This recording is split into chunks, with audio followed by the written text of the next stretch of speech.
Olá, sejam bem-vindos a mais uma fascinante história do Extremo Oriente. Hoje iremos mergulhar na rica e intrigante história do Kung Fu, explorando a figura de Bodhidharma e sua profunda ligação com o budismo e os monges Shaolin. Para a elaboração deste vídeo, utilizamos como fontes de estudo 3 livros excepcionais: The Shaolin Monastery, History, Religion and the Chinese Martial Arts, por Meir Shahar, Bodhidharma, The Greatest Zen Master, por Osho e The Martial Arts of Ancient China, por Michael DeMarco. Não se esqueça de curtir, inscrever-se no canal e ativar o sino de notificações para não perder nenhum dos nossos conteúdos. Vamos nessa!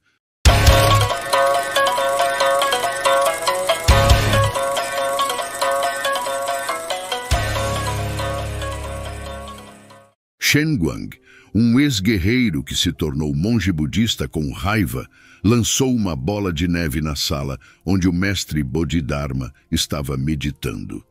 Bodhidharma acordou da meditação e Shen Guang exigiu que ele o aceitasse como discípulo. Bodhidharma respondeu que não o faria até que neve vermelha caísse do céu. Shen Guang, em um súbito surto de coragem, pegou sua espada, estendeu seu braço e, bem, digamos que há uma razão para os monges Shaolin agora usarem apenas um braço em sua saudação tradicional. Neste vídeo, vamos cobrir uma história de poderes sobrenaturais, anos de meditação, uma incrível coragem e sacrifício que todos levaram à criação de uma das artes mais famosas da China. Esta é a misteriosa origem do Shaolin Kung Fu. Shaolin Kung Fu é a principal arte marcial externa da China. É um estilo ao qual a maioria dos estilos externos ou duros de Kung Fu tem pelo menos alguma conexão. O estilo tem estado entrelaçado com a fé budista desde o início de seu desenvolvimento há mais de 1500 anos, e a história de sua origem deixará você com um sentimento de admiração e respeito pelo espírito humano. No livro The Shaolin Monastery, History, Religion and the Chinese Martial Arts, Meir Shahar afirma: no século VI, o templo Shaolin tornou-se um importante centro de estudo budista, onde monges se dedicavam à prática do Chanzen e ao desenvolvimento de habilidades marciais. Por volta do século V depois de Cristo, nasceu um príncipe. Ele era o 3º filho do rei Simhan II, em um reino conhecido como Pallava, no sul da Índia. À medida que o menino crescia, seu pai organizou para ele estudar com Prajnatara, o 27º patriarca do budismo, que podia traçar a linhagem até o próprio Buda, que viveu por volta do ano 500 a.C. O príncipe, que mais tarde seria conhecido como Bodhidharma em sânscrito e Dhammo em chinês, destacou-se nos estudos budistas e na meditação.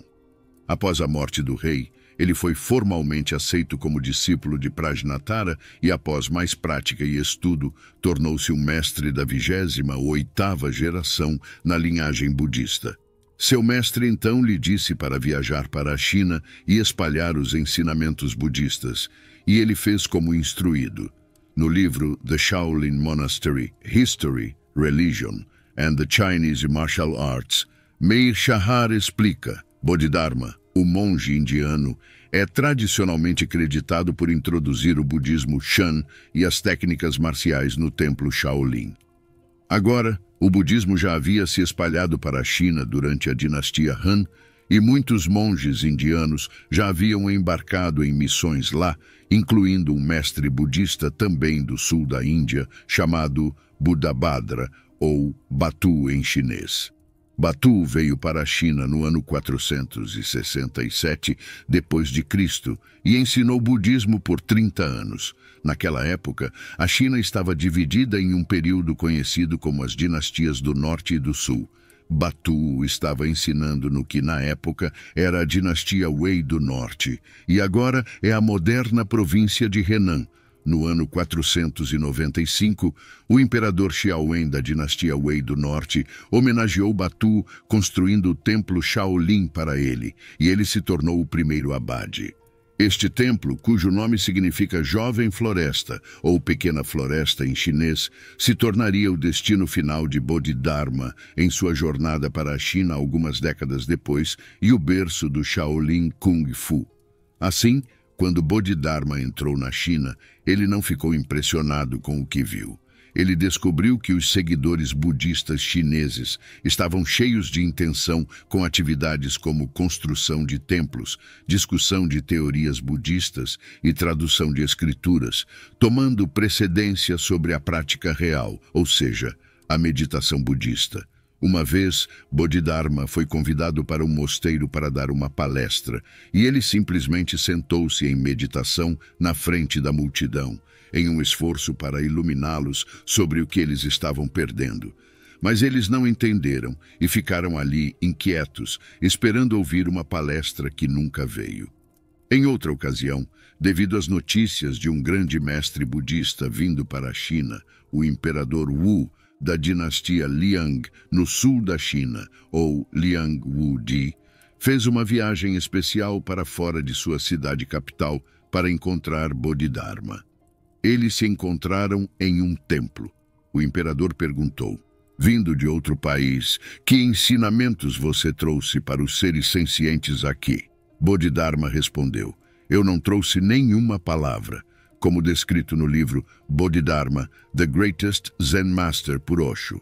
Então o imperador perguntou: "Eu construí templos para salvar pessoas, mandei traduzir escrituras e esculpir estátuas de Buda. Que virtude eu tenho?" O mestre Bodhidharma respondeu: "Você não tem virtude." Então expandiu dizendo: "Isso é apenas a compaixão de ações cheias de intenção, não é mérito real ou virtude." Talvez o imperador Wu pudesse sentir a sabedoria das palavras de Bodhidharma, porque ele o deixou ir, mesmo depois que o mestre budista basicamente o insultou na sua cara. Houve outra ocasião em que Bodhidharma encontrou um ex-general que se tornou monge budista chamado Shenguang, dando uma palestra. Ele se juntou à multidão para ouvir, mas estava constantemente balançando a cabeça em concordância ou desaprovação em diferentes partes da palestra. Isso irritou Shenguang, e em um súbito acesso de raiva, ele jogou suas contas budistas em Bodhidharma, derrubando 2 de seus dentes. Mas Bodhidharma simplesmente sorriu e começou a se afastar. Esta não foi a reação que Shenguang esperava, e ele sentiu um nível de sabedoria além da sua própria vindo de Bodhidharma, então ele o seguiu. Bodhidharma estava indo para o norte, e quando chegou ao rio Yangtze, ele pegou um único talo de junco da margem e flutuou pelo rio sobre ele sem peso. Shenguang tentou segui-lo, mas caiu no rio. Assim, a intuição de Shenguang sobre Bodhidharma estava correta, e ele percebeu que havia encontrado um verdadeiro mestre. Bodhidharma chegou ao templo Shaolin por volta do ano 527 depois de Cristo, com Shenguang seguindo de perto atrás. Bodhidharma sentou-se em uma caverna próxima e começou a meditar, e ele ficaria lá por 9 anos sem comer ou beber. Algumas lendas dizem que sua energia deixou uma impressão de seu corpo na parede da caverna, e todo esse tempo, Shenguang ficou de guarda do lado de fora, passando por invernos rigorosos de neve e gelo. Quando 9 anos se passaram e Bodhidharma acordou, os monges lhe disseram que haviam construído uma sala para ele no templo, e ele deixou a caverna e entrou. E adivinhe? Ele sentou-se novamente em meditação por mais 4 anos, com Shenguang novamente de guarda do lado de fora. Finalmente, em um dia de inverno, Shenguang se enfureceu. Ele lançou uma bola de neve na sala onde Bodhidharma estava meditando.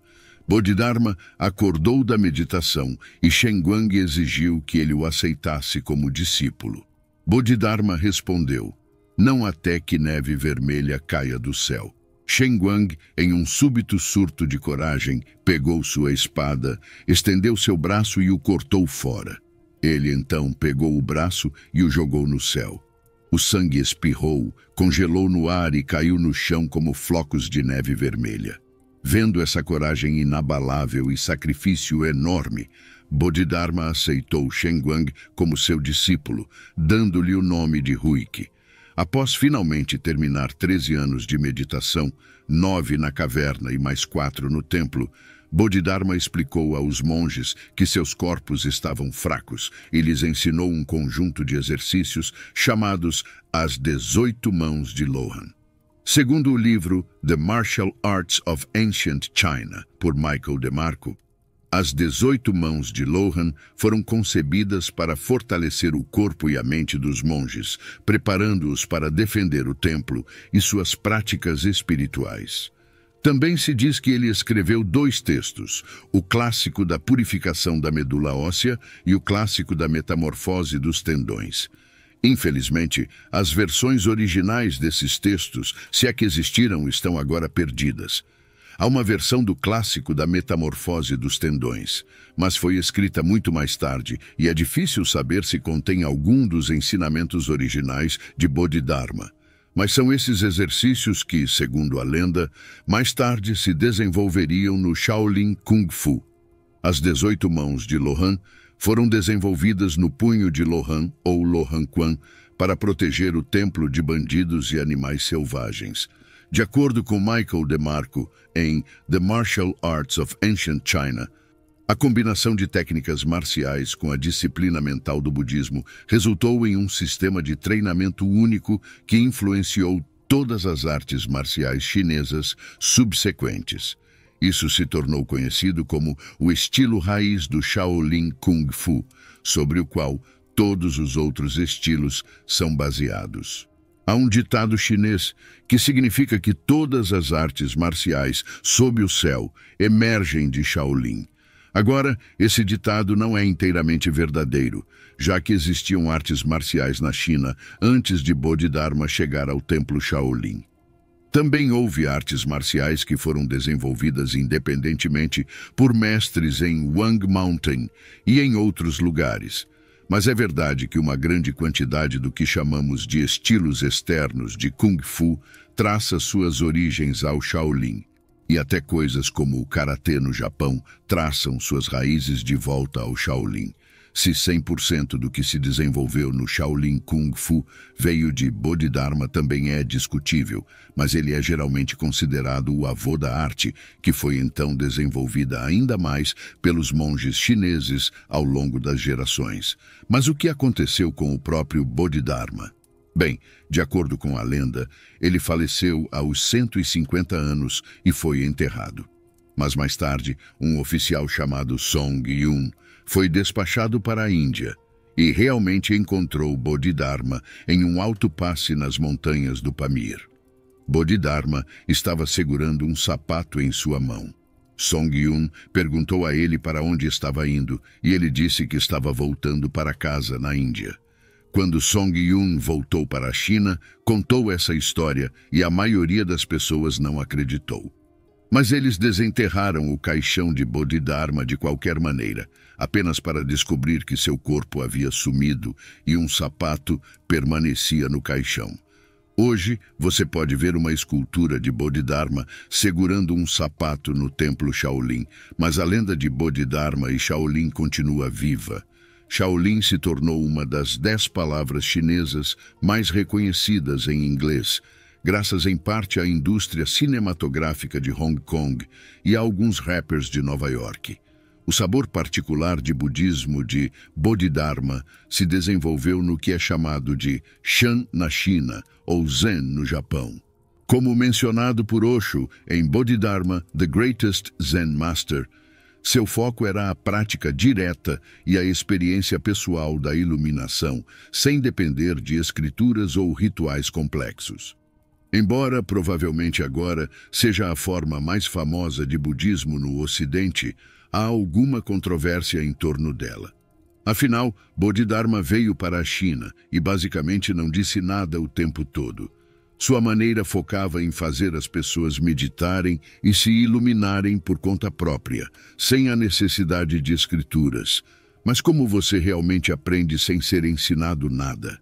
Então alguns veem isso como um ensinamento de seu tempo, que é mais difícil para as pessoas entenderem hoje. No entanto, os monges de Shaolin ainda praticam o budismo Chan, e a história de Bodhidharma contém muitos princípios profundos, especialmente o da devoção a um mestre.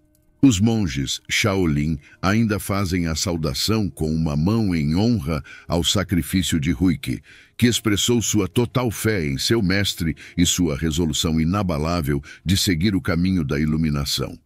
E assim, finalizamos mais uma fascinante história do Extremo Oriente. Qual é a sua percepção sobre este vídeo? Deixe-nos saber nos comentários. Não se esqueça de curtir, inscrever-se no canal e ativar o sino de notificações para não perder mais histórias do Extremo Oriente. Muito obrigado pela sua audiência e até a próxima.